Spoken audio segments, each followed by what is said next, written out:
The temple of the Lord. We have already noticed that the tabernacle represented God's temporary residence with the Israelites. Later on, the temple was substituted for the tabernacle.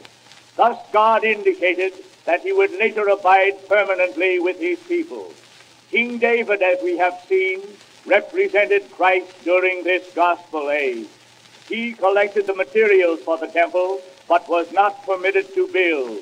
The lesson is that the divine arrangement complete is not to be established by Christ in the flesh, but by the Christ of glory, represented by Solomon. The temple of Solomon was destroyed in BC 606, but later on King Herod, who was not a Jew but a descendant of Esau, favored the Jews by building a great temple, which was in its grandeur in Jesus' day. Those temples were merely typical of the greater temple, which St. Paul and St. Peter declared to be the church. The temple of God is holy, which temple ye are. And again, ye are built up a holy temple, a habitation of God through the Spirit.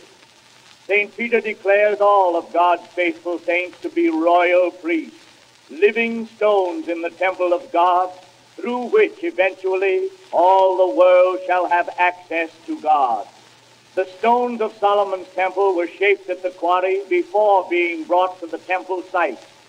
Likewise, its beams were prepared in advance. The workmen put together the temple without sound of hammer.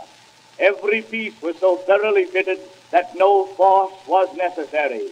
This typifies the building of the antitypical temple, the preparation of the church in the present life, and their construction by and by as God's spiritual temple by resurrection power.